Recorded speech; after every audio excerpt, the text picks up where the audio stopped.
Oh, Oh, we are live right now.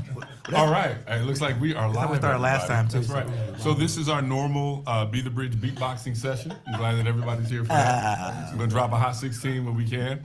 It's good to be with everybody. My name is Daryl Ford. We are jumping in. Just by way of review for folks who may not know, this was kind of born out of a text group that we kind of created, a little chat that we had. It does go down in the chat. blue bubbles. Blue bubbles for some, not everybody. But why did we have this? We were doing this because really there are a lot of kind of collective feelings, emotions, frustrations, joys, all the things, and these are folks that we really have kind of grown to love and trust to talk through some of these issues. Yeah. So in that, there are a lot of things that come up as things happen in the country, as things happen around the world. We all have some deep feelings about it, and we just kind of raw share these things in there. We throw all the things in there. So as I talk about who we are, let's just kind of go around the table and kind of share who we are, how we got here, and we'll kind of move on. Start on my list. My name is Will. I have the privilege of serving on the board of Be the Bridge, and we also have a church and a community organization called the Hub West Cobb, and these are my people. Yeah. My name is Dion. I am a local church pastor in Sewanee, Imago Dei Church, and just like Will, these are my people. Yes, sir. Oh. And I am Latasha Morrison, and I am the founder and CEO of Be the Bridge. And these are my people, and these are just people that I go to when I have questions. And I love it. Hey, what's up, everybody? I'm Jefferson Jones. I used to serve as the Youth and University Program Manager at Be the Bridge. And I just can't get away. This is family. They've become family. I'm also a youth pastor at Change Church in Atlanta, Georgia, and also do some other things. We'll get into that later. And these are my people. That's going to be the new tagline. My name is Terrence. I'm just happy to be here. You know what? I am. Yeah. Like I've come to love these people because, on like the hard days, I am reminded that I have community, that I am doing life not in isolation, but with people who are thinking like me, challenging me, but also thinking critically about the world. I lead an organization called Love Beyond Walls that I founded, and I'm just grateful to be here. Yes, sir. I am Daryl Ford, been able to kind of be a trainer and do some work with Be the Bridge, as well as served as a pastor here in Atlanta for the better part of 14 to 15 years, and I serve as an attorney now. So these are my people. I think that's kind of the theme, and it's been. You're serving as a what? I serve as an attorney right now. That's right. Yeah. Attorney board. Yeah, one of those. We keep saying these are my people, and I think it's interesting and it's necessary because, man, when things are hard, you start to wonder, like, where is my tribe, right? Who are the people with whom I can just share some of these kind of deeper feelings? Sometimes you feel like you can't share these feelings with everybody. I mean, for real, like, you don't know what type of things might come back. You don't know how people feel. You don't know what kind of reprisal you might have to face. So those things can be really, really heavy because on the one end, you want to be able to be authentic, but at the same time, you're not trying to upend whatever's happening with other folks. But sometimes it feels like it needs to be said. And so to that end, obviously, we just came out of celebrating Martin Luther King, and my argument would be we should be celebrating him all year round. But that is the day that has been chosen for us to recognize the work of Dr. Martin Luther King. I was reminded of a quote we've all heard. We all have probably learned and listened to quotes from Dr. King, really the popular cherry pick quotes ad nauseum, but there are several others. One of the ones that stuck out to me that really resonates with me is a conversation that Dr. King had with the late great actor Sidney Poitier. And there's a video out there we can find where Sidney Poitier is talking about the last conversation he had with Dr. King, and in that conversation, he said that he could notice that Dr. King was just overwrought with grief. You could tell that he wasn't his normal kind of self, and he kind of looked at him and asked, Martin, what's wrong? And To paraphrase, basically, Dr. King had talked about how, man, we've done all this work. There's a lot of good work that's been done. There are folks that seem to have bought in on some level. He said, but now I fear that we are integrating into a burning house. And I want to just leave that there. And how does that hit you now? What do you think he was really talking about? And what does that look like for us? So anybody, just jump in and how does that sit with you?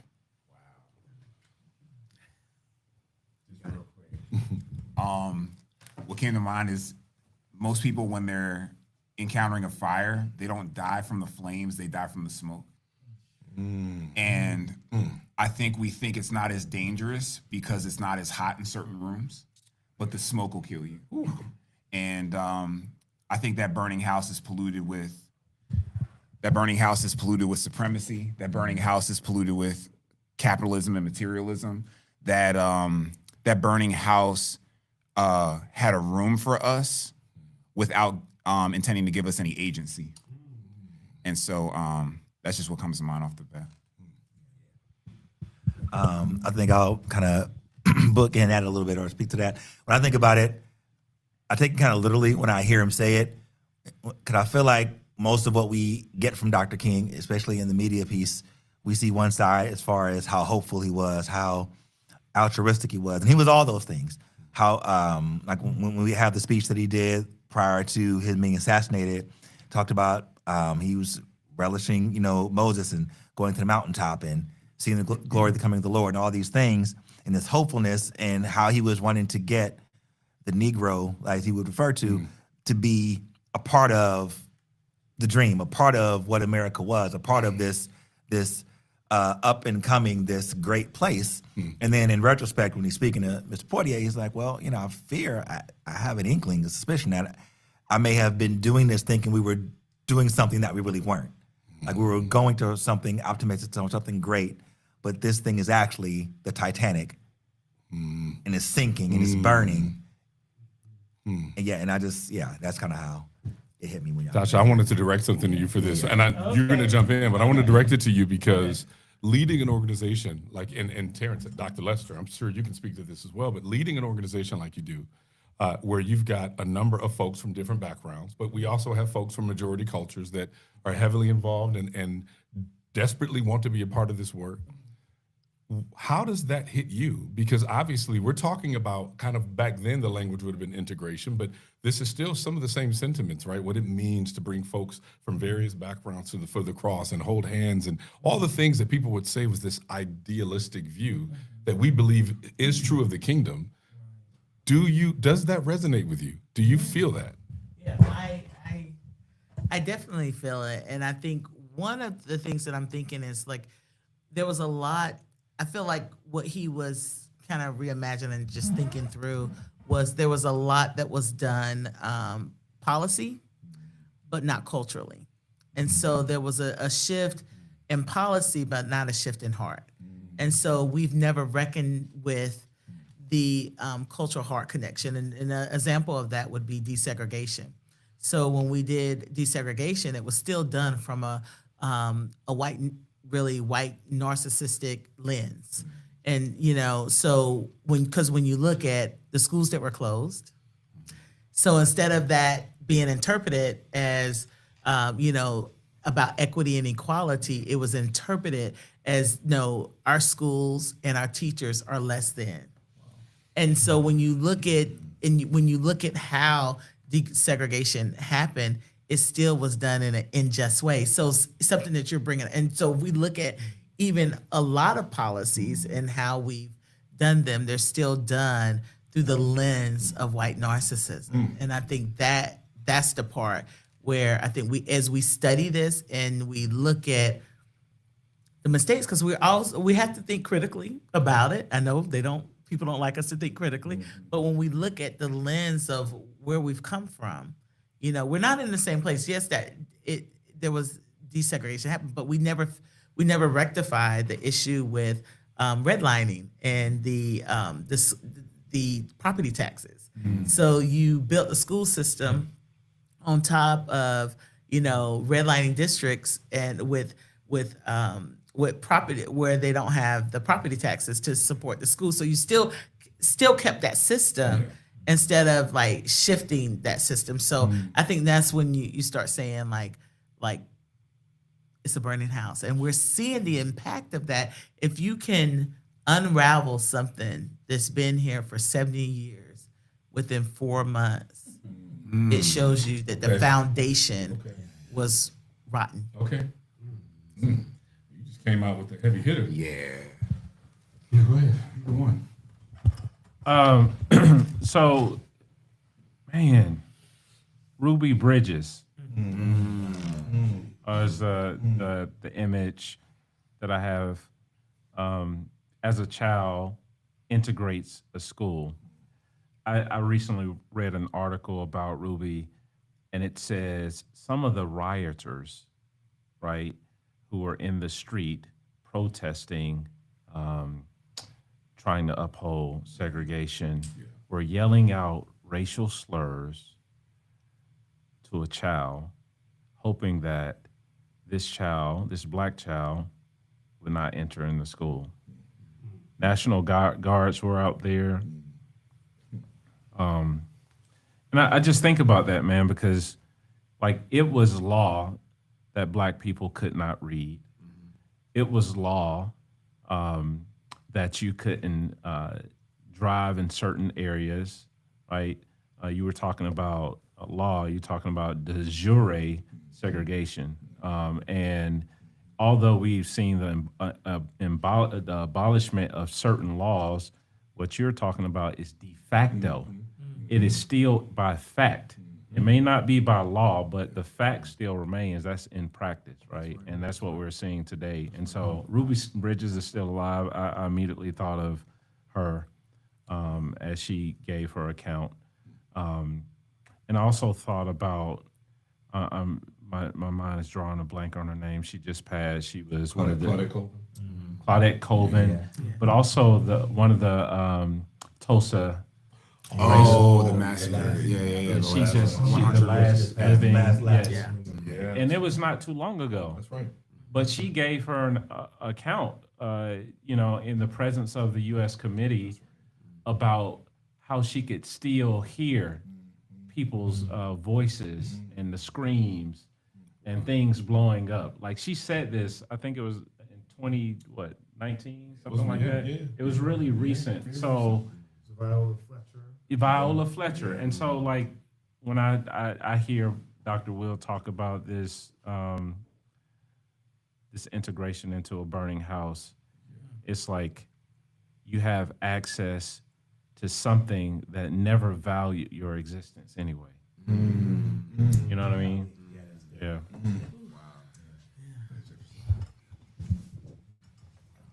Yeah, that's spot on. Dr. Terrence, you made me think about just this integrating into a space that, yes, you're in the same room, but the mindsets are different. And the people that we're integrating into this space with, they don't have the mental, emotional, spiritual capacity to handle who we are as human beings. And so what we have here is this, what appears to be a unified space where there's still a disconnect. And I've heard this phrase being said, you cannot convince the unconvincible. And so even with this measure of integration, like there's no way that could have been enough to convince people who have been conditioned, trained, and raised to see us as less than, to accept us as equal. Bro. Go ahead. Yeah, please. To what you said, right? What I heard was that they didn't have a problem with our presence to begin with. What they've always had a problem with is our personhood. So you think about, we were always side by side. If you think about the slave ship as a metaphor, and I'm just using that terminology, we are people first that happen to be enslaved, but just the metaphor, always side by side, colonized, always side by side, the lunch counter, always side by side. You never had a problem with my presence as long as I was subjugated. Now you have a problem with my personhood, and that's how it's always been. That's it. That's it. Talk about, when we talk about this phrase, integrating into a burning ship, right, or a burning house. So obviously the implication is it's still burning, right? Because, you have folks that will say, bring the resume of racial success stories, right? Well, yes, you've got folks who have gone through hard things that, we know what happened in Tulsa and Arkansas and all that, but that's in the past. Look at all the things that have happened now. You get a lot of folks, even within Christian circles, that will often point out, and they want to run the resume of the good things, and there are things to be positive about. I look at that as a form of toxic positivity. You have things that we talk about that are toxic all the time, and we attach that almost ad nauseum. But in this case, there are folks who feel this pressure to have to, well, let's look at the bright side. Look at all the successes that we've had going forth. What do we say to that? No, I have a question for you, bro. You're an attorney. How hard was it to become an attorney? And how you're a black man as an attorney, right? What is the representation of black men who are attorneys, and how does that parallel to someone who may grow up impoverished because of redlining? And what is the journey it takes for one to achieve where you sit now? And the reason I ask that is because I think it's very important. You the model, it's not the person that you always go to a figure who has made it out, or and you try to use that as an excuse. Like, look at fill in the blank, right? The exceptional Negro. That's the story, word, right? That's exactly. And it's and it's like you look at one person, but you forget the millions of others who are still caught in the suffering. That's right. And so I just want to hear from you. No, I think I love that question, because I think we all would agree that, in my opinion at least, what seems to be more accepted within white spaces is the black exceptional story. I mean, let's just be real. And what I mean by that is, if you are black or brown or other, you're not allowed to even be average. Like, you almost feel the pressure to have to be exceptional in order to have a story worth mentioning, or at least for your personhood to even tangentially be considered. You got to be exceptional. Either incredibly talented, well-spoken, your intelligence has to be off the charts, right? So now you feel the pressure to have to be exceptional. You feel that pressure. Said your subject and verb don't even have to. Come on, that's the issue, right? Because frankly, and I've seen and it's still not enough. When it is, I don't want to say when it is enough, but when it is more than enough, we then become a threat. And we become the next MLK. Yeah, that's it. Because you're only allowed, and you're only allowed to have X amount at the table at one time. There can only be one. And I think it was who was it?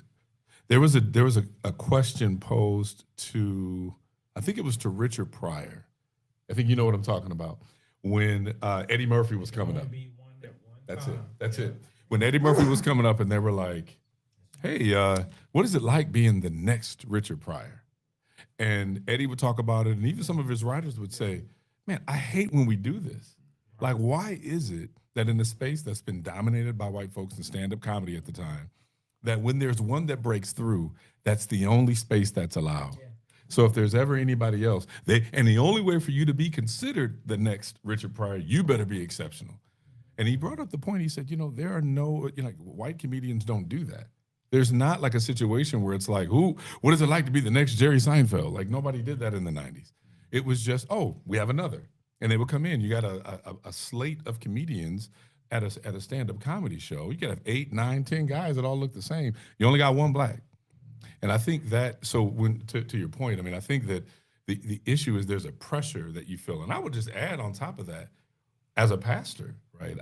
Having planted a church out of a very prominent white wealthy church, being a black pastor that Either they look at you as safe enough, they look at you as intelligent enough, they look at you as likable enough.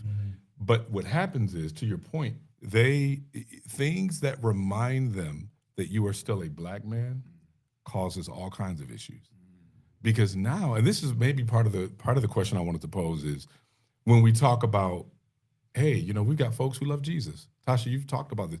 Folks that love Jesus, we all love Jesus together. There's folks watching this broadcast right now. They love Jesus. And yet when these issues come up, there seems to still be a divide. So the question oftentimes that I'm asking is, are we worshiping two different Jesuses? And are we bowing our head at two different crosses? How does that land? I just got Go one ahead, line. please. I think one Jesus is a mascot and the other one's a Messiah. Yes. Come on. I'm about to stick my toe in this Get it in there. all Get the it, way. get it. I think one of the realities this year where I think that surprised me, especially in people who are doing justice advocacy work, people who are leaning into the conversation, people who have some understanding. I think it goes back to like when we start talking about not just people's theological framework, but like back to what they believe about God. Like, and I think that was the reality of the thing that happened this year after a certain person was murdered.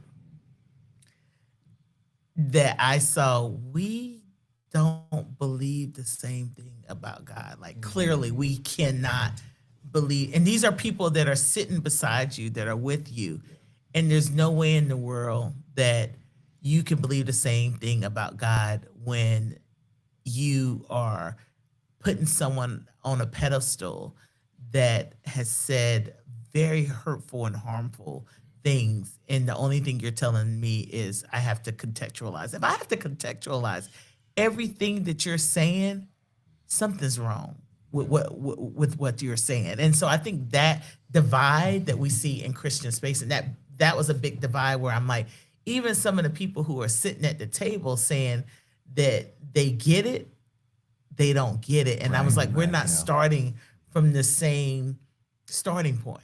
We're not starting from the same doctrine of God. Like we can't be. Yeah.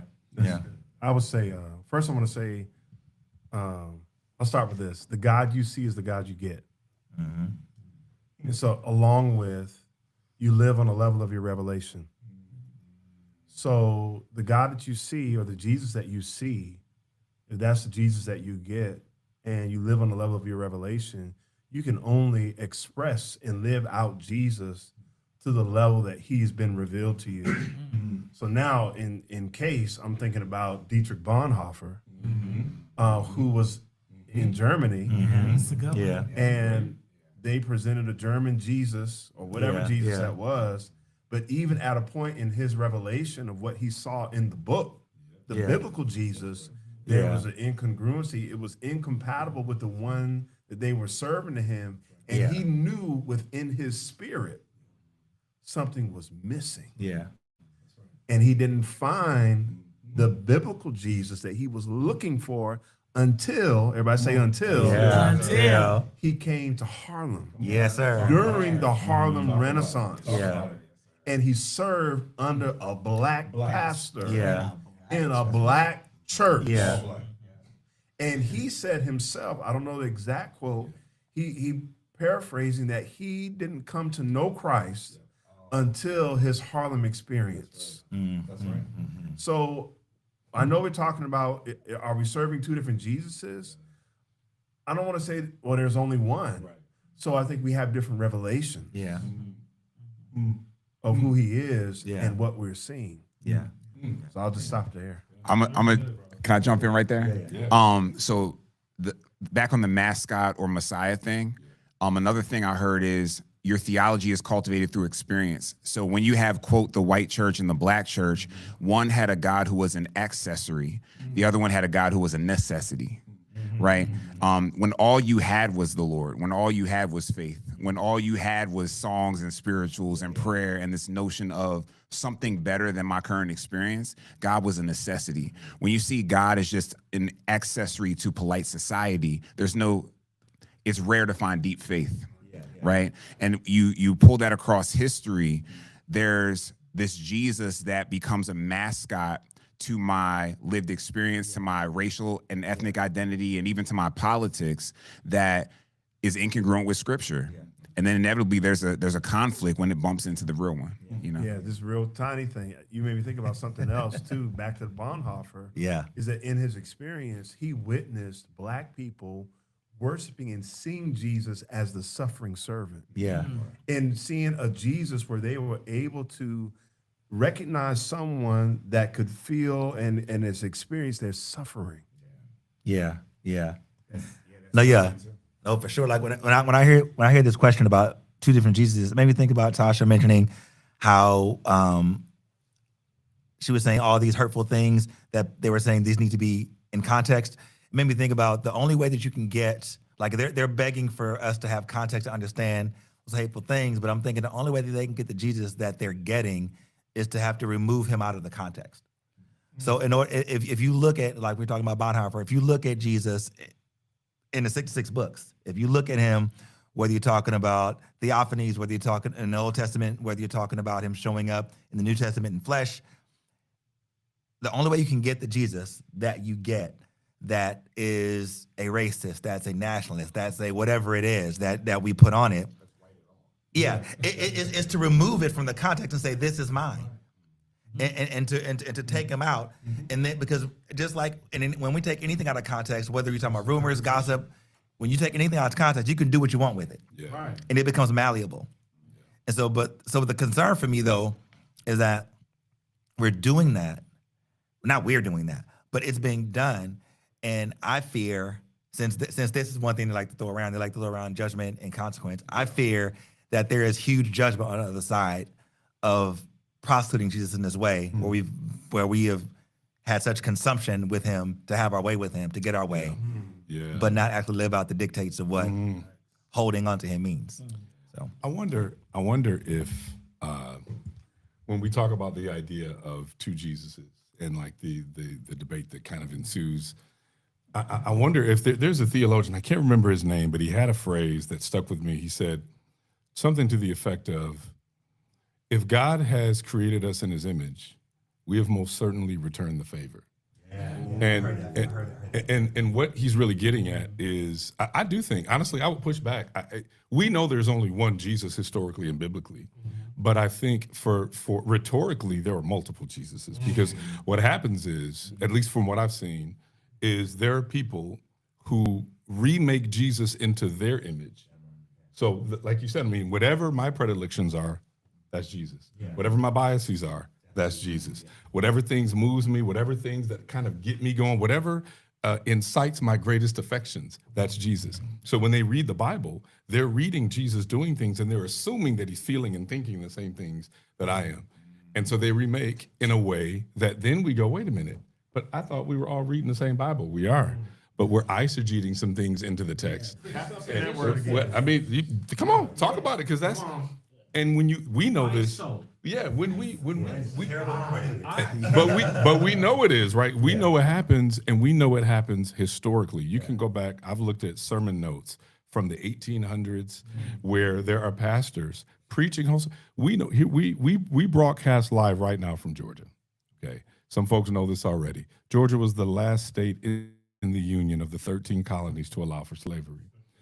There's a lot of reasons why. We can talk about why. It wasn't because of morality, y'all. That's not the reason why. But this state was the last one to do it. And the primary reason why Georgia finally took the plunge was because of a man known as the Prince of Preachers, George Whitefield, who wanted to build an orphanage and wanted free labor to do so, and so began to preach to the legislature in Savannah, Georgia, where the capital was at the time, and goes on and preaches these sermons to the acting governor and convincing them that the best way to spread the gospel is to bring these hedonistic, beastly creatures over, preach the gospel to them so that now they have the gospel. And it worked like a charm. Folks went, oh, because Jesus. Because Jesus wants, Jesus wants these folks to be saved, right? George Whitfield. Yeah, get it out there. We're going to get it out there.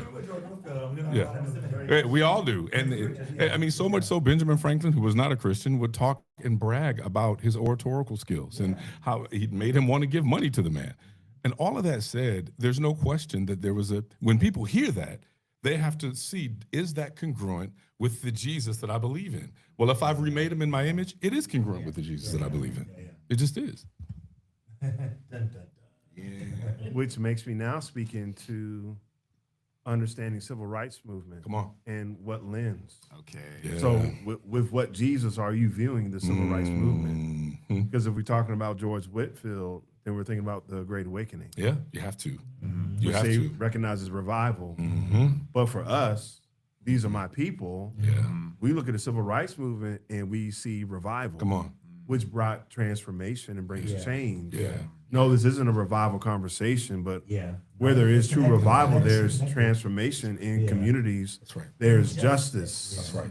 There's equity. There's a fight for equality. There's a fight I'm for change. Mm. And so when we say that we are rocking with Jesus, Yeah. and we make that connection to the civil rights movement, we have not used the civil rights movement as a thing to say, well, this is our Jesus. No, but to say that because we are followers of the way, That's right. Yeah, yeah. Exactly. It's already because we consistent. are followers of the way, this is consistent and in alignment with who Jesus is that we see in the Bible. That's right. Yeah. That's right. Come on. Yeah. So- Can I just tap in real quick? Yeah, go Oh my gosh. So you mentioned that with revival, and that's been a phrase that's been thrown around in a lot of Christian nationalist circles. Revival, revival, revival. Now for me, I think I love the Bible. I love every jot and tittle, like the Bible, like King James said. I love it. But what I find out about revival, and I told this to a church, not my church, but to a church before that I was at. There was a multicultural, it was a white church. But I said revival is always, now sometimes it's always preceded by an integral part of revival is repentance. Whenever you look throughout the Old Testament, there was a mass call to repentance, sackcloth, ashes, then revival, and then I will. And so, but when I look at all these things, we think revival is great worship services, people coming back to church. People buying Bibles. Right. People buying Bible. But when I ask of you to repent, which is the impetus to revival, we don't repent. So whatever we're calling this right now is going to fade. It's going to fade because there's been no repentance. Yeah. And there's been no 180, no change. No, you're good. You're good. Now the revival thing. That word is triggering, by the way. Yeah. Let's tear it down. Let's tear it down. Let's tear it down. Because I had a class a couple weeks ago, and I lifted this discussion that revival is a popular word, but we're misusing it. Yes. Revival starts with death. Yeah. Revival starts with death. I think what we're calling revival is resuscitation. It's things that just barely passed out. Yeah. It's still you. You still reek of all the isms. You still are very much alive and well, still breathing. Your heart's beating. Your eyes just aren't open. Calling that revival. Revival was the tomb smelling, and Lazarus being bound, and Christ saying, "Come forward." You feel me? The other thing too, we talked about this Whitfield character, right? We got to go back to this notion because you talked about awakening and theology. We go back to people like Howard Thurman, who identified in this pivotal text, Jesus and the disinherited, right? Who recognized and framed Jesus properly as this poor Palestinian Jew who was living life in the margins, who constantly saw and ministered to people in the margins, right? So he's touching lepers. He's giving controversial parables like the Good Samaritan for this whole group of people. Even the women, exactly. They're leading, they're pouring finances into his ministry. And then we got to go to James Cone as well, right? So what does it look like to see the biblical Jesus for who he is, and then to let that bleed into what we call a revival in the church, you know? That ain't happening. I don't know what my revival. They ain't doing that. So who you say Jesus is for tells me a lot about your theology. Oh, for sure. Woo. Well, Just say, I don't need a mic. let me just ask. I got you. That's good. So I want to pose this question to you, Dr. Terrence, because You put it out there already, and I sense that there probably is a deeper road we need to go down when we talk about this word revival, because I, like you, there are some triggering things about that. The same way that I have problems with the word reconciliation, I think there's an argument that can be made that even revival may not even be the right word sometimes. So talk about that. Tell me kind of how that hits you. I mean, the way that I've seen revival these days has been in relationship to politics, Yeah, that part. right? You know, it's sort of baked into this taking a society back, and then we got to ask, what are we going Take back our country to? back, right? Right. Right. I had wrote these notes. Yeah. Like the reason why we needed civil rights was because Black people were legally segregated in schools, housing, transportation, and in public spaces. Right. Hostile architecture is the designing and engineering of public space that excludes a group of people. Right. We see that today even amongst those who are unhoused. But my grandmother, who is 93 years old and can still tell you when she was born in 1932, when she grew up, there were certain parts of this city where she was not able to go. There are newspapers that are still exist in this city who used to post lynchings in those papers, right? And people would gather and buy what? Postcards, right? Voting was blocked, right? Poll taxes, literary tests, intimidation, police brutality, right? Fire hoses, all of those sorts of things.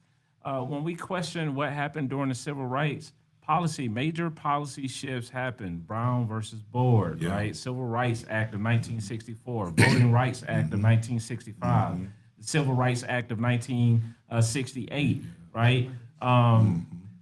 Black people really didn't, as one of my professors used to say, start to become somewhat of a citizen until we saw Shirley Chisholm name on the ballot, and that was in the 1970s, right? And so, So long ago.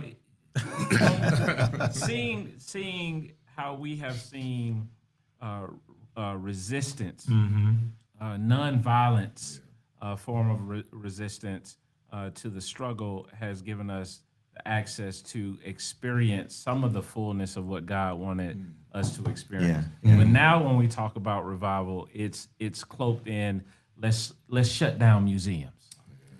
It's cloaked in let's ban books, even yours, right? Yeah. Or even mine. It's cloaked in let's worship on the street corner and get a bunch of young people to co-opt words like woke or co-opt terms to suggest that we are taking something back that is broken. And my question is, how can you take something back that is broken when it's never been repaired in the first place? That's right. You know what I mean? I and agree. so Yeah. when I hear revival, it's almost like we are ushering people into a mentality that we need to go backwards instead of forwards. And sometimes I interpret that as people saying that we need to put a period where God is trying to put a comma. You know what I mean? Does that make sense? Like, I'm saying like I don't want to call names, but you see these folks out there like rallying and celebrating the fact that people's families are being snatched off the streets. That's not revival. That's not Jesus. That's Right. You know what I mean? Like people celebrating the fact that there were pauses on food subsidies and people's That's not revival. refrigerators were going empty. That's not revival. That's right. No. That's right. You know what I mean? Celebrating the fact that the educational system is being challenged and we are disbanding the Department of Education. That's not revival. Yeah. You know what I mean? Yeah. Talk about it. Yeah. That's not revival. Yeah. So I think they are using that term revival as a scapegoat for underhanded politics. Yeah. It's a scapegoat and a smokescreen in a way where it's interesting because when you do like these magicians that do these illusory tricks, the key is to keep you distracted. That's all it is. So if I use a different phrase, if I have another way to kind of color this thing for you, you won't notice that I'm taking your money out your pocket. I think it bears mentioning the irony that Dr. King when he was assassinated, he was not popular in this country. I think No, people very unpopular. assume, Very right? unpopular. The most hated person. Yeah. I mean, by Yeah. far, there was a poll. I want to, yeah, for real. Right. There was a poll. I want to say maybe a year, if that, before about what people thought of Kane. He was 39, and I think, Even if I'm from not black pastors. mistaken, Yeah. his approval rating might have been below 30% at the time. The majority of white evangelicals, even though they didn't really use that word back then, but the majority of white Christians, they weren't rocking with King like that. Where was he assassinated? In Memphis, What was he doing? I was before he just got- about. That's where I was going. Talk Standing about with it. poor sanitation. Please Yeah, talk about yeah, it. Please, yeah. For because- fair wages. And that, y'all, yeah. this is to me the crux of a matter that we don't talk about often, because people think King was assassinated for his dream. People love ethereal dreams. People love aspirational stuff, and I think white folks back then could get behind that because there was no skin in the game yet. But once he moved the conversation to include economics into the civil rights conversation, that's when the threat became real. Talk about it, please. Please. Yeah. Come So to get our check. So here's the thing. To your point, it wasn't because of his dream. It's because of what would have been known as the Poor People's Campaign. That's right. right. That's what I wanted to And talk about. I Shout think out to Reverend Barbara who's leading that. let's go. Absolutely, absolutely. So let's talk about like what was really behind slavery.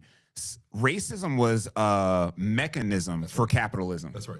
And if you really study King and not just the quotes, you talk about the triple evils, like militarism, capitalism, and racism, right? Racism and dividing people up on this hierarchy was a means to just divide and conquer. And to have this movement that would have united people around how this small circle of elites are controlling everyone or trying to subjugate everyone or trying to oppress everyone, there was too much motion with that. It was too much of a threat. And so now all of a sudden we need to take him out. Which was the same reason why Fred Hampton was taken out. Yeah, When you look at the fact that he was getting both poor blacks on the south side of Chicago, Irish folks, Lithuanians, folks who were coming together. So when we talk about, and it's important to bear this out, to kind of flesh this out, when you talk about believers of all colors and stripes or what have you, listen, you've got folks, and it's true, like there are folks who are suffering. They're able to identify with the gospel in ways that those who are not can't always. Doesn't mean that they're completely removed. You have to, if anything, get to a place where you're able to contextualize. We're always asked for those from the bottom, if you will, to do the contextualizing. But honestly, those at the top need to be doing the contextualizing. But it's interesting because when you talk to poor white folks in Appalachia, those were people that King was talking about in the Poor People's Campaign. When you talk about the poor white immigrant that was in Chicago that had not yet been invited into being white yet, those were the people that they were actually talking about too. When they all come together and say, oh my goodness, we do have a common oppressor. And in many ways, we're not just pointing to one group. We have a common mentality that is oppressive. Yeah. And how do we start to attack that? That becomes what you need to be killed now. We got to take that person out. Because, and I think honestly, what you brought up, and we obviously don't have all the time in the world to talk about this, but I do think it bears mentioning how we baptize certain economic approaches in the red, white, and blue. Man, you're gonna start something right And so to talk about like, Identify that greed. whatever ism, right? If we're talking about capitalism, what does unfettered, unrestrained capitalism without a social compact or a social contract look like? How does that bear out? That's for another time and another day. Can I No, go ahead. say- Yeah, please. I just want to say, if you ever get a chance to go watch the documentary King in the Wilderness, Oh my goodness. there's a part in it where Harry Belafonte is talking about his relationship with King, and he says he had so much stress and anxiety, and people, he could not even go and seek out therapy for the simple fact that people would use that against him. Absolutely. Weakness. So it was, there was a sense of isolation in carrying the weight in that moment. I don't think people fully understand what that means. Like, and we fast forward now, like we're all respective leaders in our own context. Isolation is it's damaging, Yeah. and it's rooted in capitalism. Come on, man. It is rooted in capitalism. You think about it, right? Capitalism is destructive. It's so destructive, it will dictate if you're able to drive across town to even be in a space like we're meeting in right now. Capitalism is so destructive, it will keep you out of certain public spaces, out of certain communities, out of certain educational institutions, out of certain churches, out of certain relationships. Come on. Come on, man. And it's like Yeah. Yeah. Out of healthcare. out of healthcare, out of education. you know, healthcare premiums are going up right Tripling. now. Yeah. And Yeah. King's anti-poverty movement before he passed away is what we need to continue to carry right now. Because capitalism is, I mean, it's causing this country to decay. It's causing people's theology to decay. Like, I question a person's theology if you have more, if you're influenced more by capitalism than how Jesus actually lived. Like, I love the text in Matthew 9 when it says, when he saw them like sheep without a shepherd, he was moved with compassion. Yeah. You know, Yeah. moved with compassion. Yeah. But yet now we call it revival when we demean the word empathy. We Toxic call it empathy. revival Right. when we demean the word compassion. Are you crazy? Yeah. Like, are you crazy? Yes. Who goes to Memphis to stand with sanitation workers without empathy? That's right. Without compassion, That's right. without being closely connected to the struggle, man. And it's like, what are we even talking about? Yeah. Yeah. The incarnate Christ came to dwell among people, and that's what we should be doing right now. And you know, I'm saying all this to say, man, like, your theology has to live. And if you ever want to know where a person stands with Jesus, I'm looking at how you treating people, man, because you have to live your sermon. That's it. Yeah. That's it. Yeah. You just dropped the whole sermon. Epistles written on the hearts of men. That's what Paul said. Yeah. That's it. That's it. Well, there's probably a million other things we could probably and should probably be talking about. Sadly, we don't have a million minutes to do it. This has been a very necessary conversation. I pray that this is an on-ramp for those that are watching that maybe have not thought through these things. If you have not been in environments where you've been able to think, this is an environment that we invite you to do so. If you are wanting ways to get more connected, if you want ways to maybe help start these conversations in your communities, reach out to us at Be the Bridge. Reach out to folks in your community that are part of Be the Bridge. Yeah. This is a part of what doing the work looks like. It's not just sitting around singing Kumbaya, singing our favorite worship songs. This is what, as Dr. Terrence just pointed out, how we live our theology out. We need to be fleshing these things out. So we invite you to join, find ways to connect. We have all of our information out there for you. I don't even have it all on my head right now, but we would encourage you to do so. Thank you for tuning in. God bless you, and we look forward to being with you again.